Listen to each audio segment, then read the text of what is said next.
Você que usa os alinhadores da ClearCorrect ou ainda não utiliza os alinhadores da ClearCorrect, vou falar um pouquinho hoje sobre o ClearPilot 11.0, a nova atualização do ClearPilot. Veja como algumas coisas mudaram, algumas funções novas e o layout um pouquinho diferente. Vamos então selecionar um dente para fazer a movimentação. Selecionamos o dente para fazer uma movimentação, podemos arrastar, fazer uma translação desse modelo clicando apenas no botão da direita do mouse. Podemos clicar em cima do dente para fazer a movimentação dentária, e isso vai em algumas visões aqui, né? Isso movimentando o modelo, rotacionando o modelo, a gente consegue determinar de que movimento que a gente quer e escolher com as setinhas coloridas quais serão os movimentos, sejam movimentos rotacionais, sejam movimentos de translação nas flechas retilíneas, né? Ou nas flechas curvas, vamos dizer assim. Ou a gente pode também, nesse painel que agora está localizado ao lado direito, não mais aquela régua antiga, que aparecia com os movimentos, a gente pode, com o dente selecionado, definir se nós vamos fazer extrusão, intrusão, movimentos de angulação, movimentos de translação mesodistal, translação vestibulolingual, torque e rotações aqui também, tá? Então nós vamos simular aqui, olha só, vamos selecionar uma seta azul e a hora que eu clico nessa seta azul, observe que aparece na mesial do dente um pontinho preto, onde ele transfere, quando eu seleciono essa seta, ele transfere para a face mesial do dente 21 um ponto preto, que ele representa ali o centro de rotação do dente.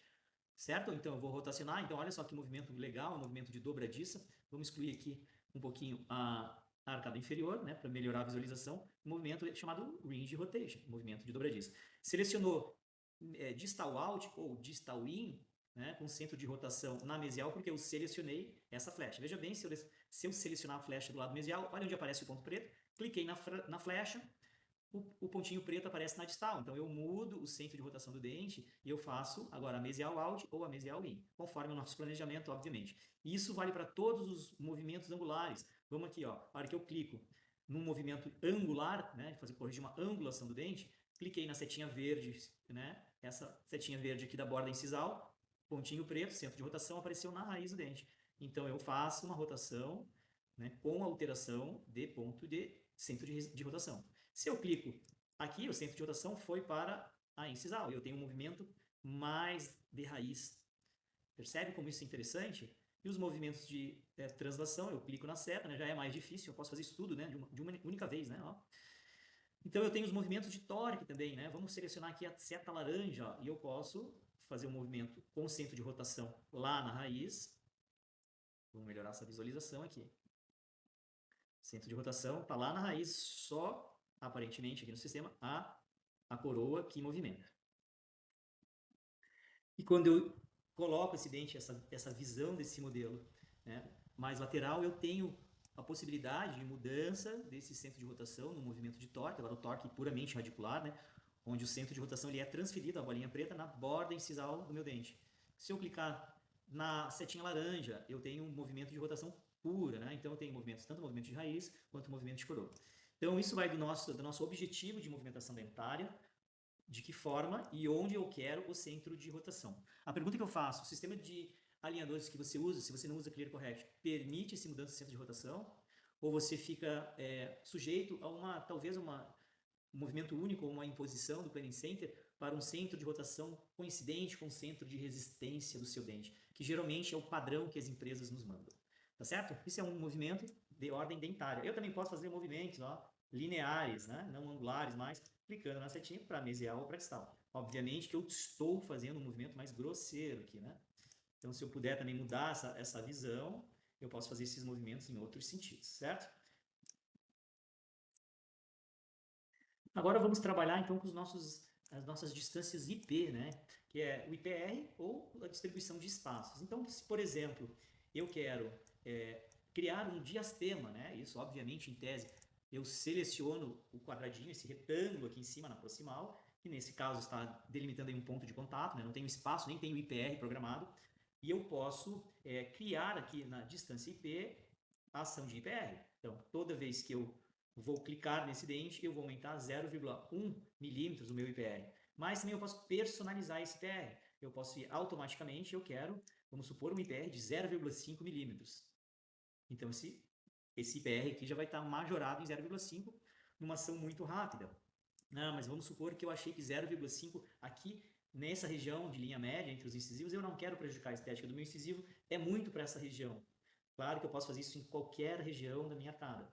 Eu seleciono, aperto a tecla Ctrl, seleciono outros retângulos referentes aos IPRs ou espaçamentos, e eu posso distribuir entre esses o 0,5. Então, ó, ele aumentou 0,1, né, para ter uma conta exata. Então, ele distribuiu de uma forma de números pares aqui, 0,2, 0,2, 0,2. Então, esse IPR anterior de 0,5 na linha mediana virou um IPR distribuído, né, de 0,2 entre os incisivos. Certo? Eu posso também, agora não quero mais IPR entre os incisivos, eu vou fazer uma reabilitação do meu paciente. Eles já estão selecionados e eu quero criar espaço entre esses dentes. Então, eu posso personalizar, eu já reduzi, clicando na barra espaço, nessa coluna no lado superior da tela aqui, no lado direito, mas eu quero agora, ao invés de ser IPRs, eu quero 0,2 de espaçamento entre os incisivos. Esse meu paciente vai passar por uma reabilitação estética, né? Por exemplo, ele vai fazer alguma faceta e eu preciso desses espaços proximais. Então, eu criei de uma forma automática um espaço de 0,2. Veja que eu selecionando agora um dente, né? Então, ele voltou para a movimentação dental. Eu posso clicar nesse dente com o botão da direita do meu mouse e eu posso bloquear esse dente.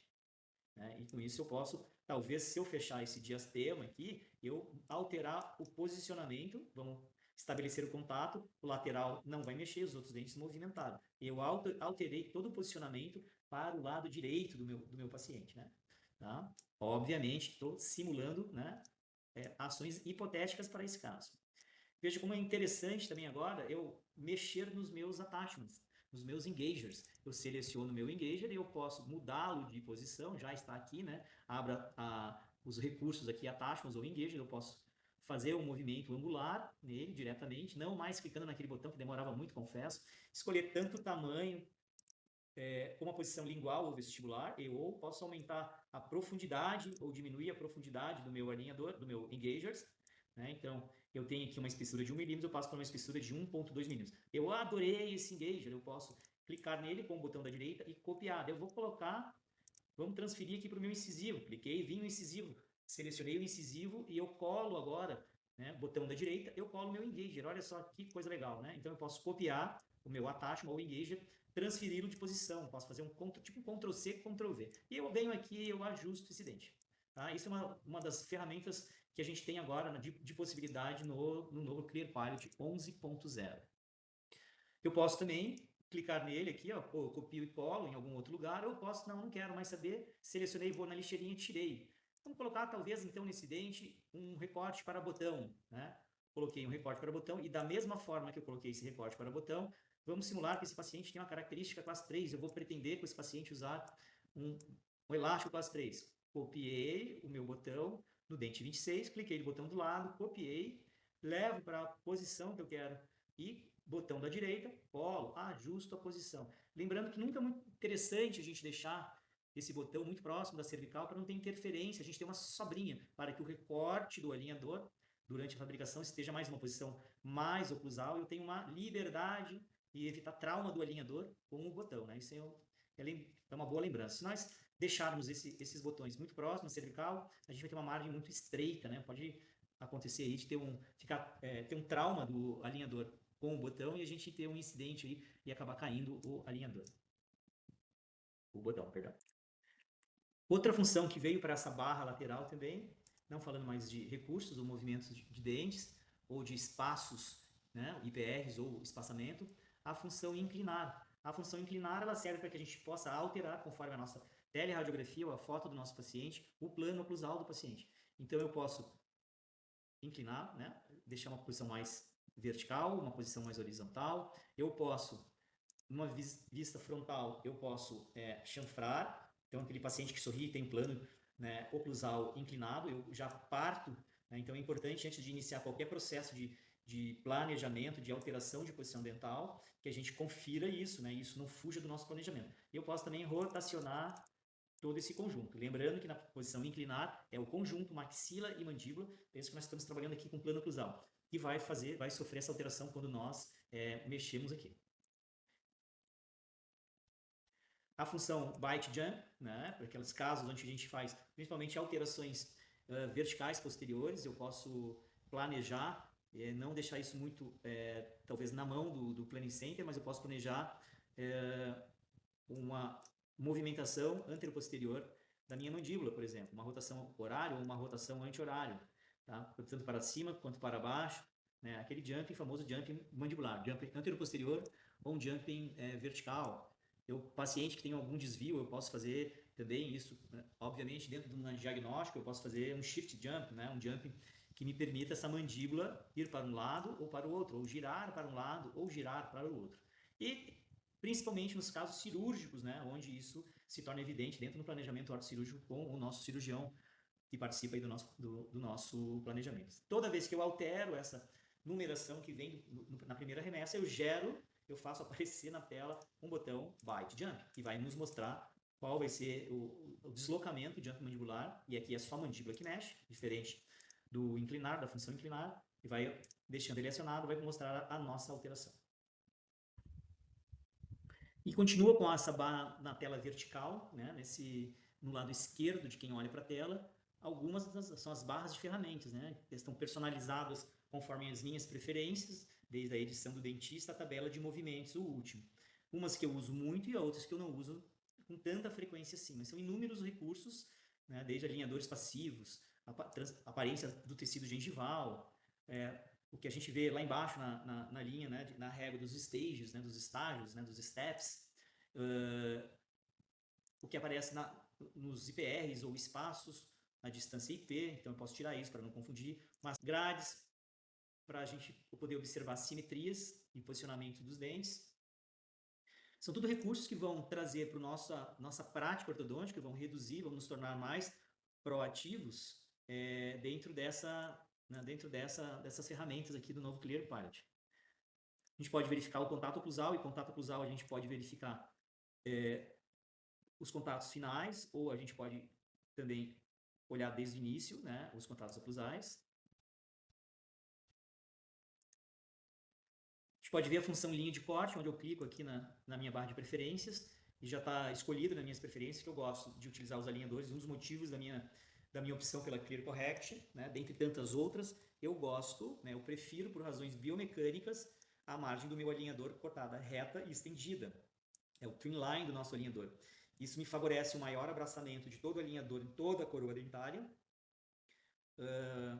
Me favorece uma aplicação de força, maior retenção e aplicação de força nas regiões proximais e região cervical. A região cervical próximo daí ao centro de resistência do dente. Eu tenho movimentos mais eficientes, principalmente os movimentos mais difíceis. Talvez a gente opte uma margem mais curta, mas eu não gosto de usar margem festonada, em regiões onde eu tenho muito apinhamento, ou seja, o alinhador passa a ser muito retentivo. Mas outra alternativa nessa situação é não colocar tantos atáchimas assim, como antigamente nós usávamos, ou nos pacientes que usam coroas protéticas, principalmente as sobre implante, que são por natureza retentivas. Então ali a gente tem que ter um cuidado com a margem estendida. Uma das características dos alinhadores, do alinhador da Clear Correct, que tem essa margem estendida, tem um plástico de premium de tripla camada, né? São duas camadas externas mais rígidas e um copolímero interno que dá mais flexibilidade ao alinhador, tornando o alinhador esse conjunto um conjunto mais rígido, né? Mais retentivo, que devido à eficiência que eu tenho, somando a extensão da margem e a característica do plástico da tripla camada, é que eu acabo usando menos atáchima do que eu usaria num alinhador festonado, né? Essa quantidade de atáchima no alinhador festonado, ela serve para que haja uma compensação da limitação do alinhador festonado. Essa característica, geralmente alinhadores mais flexíveis, molinhos, e alinhadores mais curtos, tornando-os mais ineficientes ou menos eficientes, e com isso eles precisam de atáchimas mais robustos, principalmente para os movimentos de inclinação. A visualização lado a lado, ela permite você observar a maloclusão inicial do seu paciente, no caso selecionada, e com o planejamento final estabelecido. Tá? Eu posso alterar também isso para situações semelhantes, né? Tá? Para situações distintas aqui ou situações semelhantes.